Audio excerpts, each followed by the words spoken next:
Ариун цэврийн байгууламжийн үйлчлэгээний тогтвортой менежмент яагаад хэрэгтэй вэ? Хүмүүс бидэнд гэрт гадаа хот хөдөө эзэнгүү талд эсвэл онгоц галт хэрэг голын хөвөө гэх мэт хаан ч явж байсан биз хэрэгцээ шаардлага тулгардаг.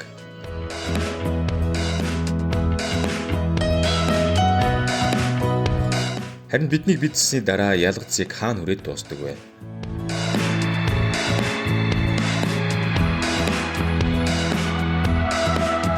Зугаалгаар явж байхад голын ирэг дээр хүрээд дуустав уу? Эсвэл гадаа гудамжинд уу? Хөрс рүү нэвчээд бидний уух ус руу ордог юм болов уу? Шуум хоолоогоор дамжин цэвэрлэх байгууламжинд очдог болов уу? Чухамдаа тэр юуны түрүүнд жорлонд байх ёстой.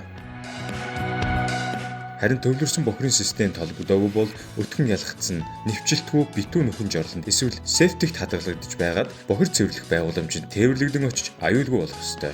Тэр энэ замыг туулж байж үндэсний ус, хүрээлэн буй орчин хүний эрүүл мэндэд халгүй болно. Гэвч манай улсад ихэнх гэр хорооллын айл өрх шаардлага хангаагүй нөхөн жорлонтой байгаа нь өөрөө болон бусдад бүр цаашлаад хүрээлэн буй орчиндөө хүртэл сөргөөр нөлөөлж байна.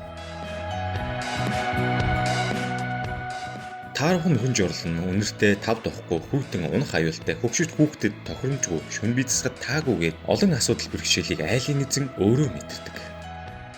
Ялгцсан дагуулгадж буй өв болон бичил биетийн эмгэг төрөгчийг гутал хувцсандаа наалдуулан гэртээ зөөж агаарт дэгдсэн хөрсний бохирдол бүхий тоосонцроор амьсгалж улмаар өвчлүүлэх хэрэгсэлтэй байдаг.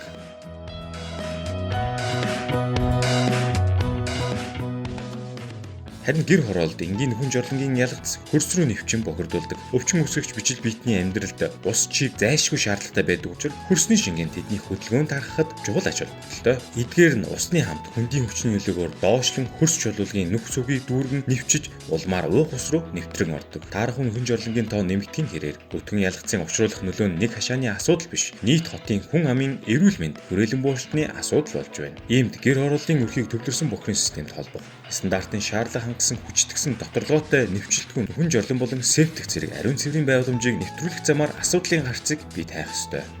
Хамтдаа шинжилье, хамтдаа сайжруулъя.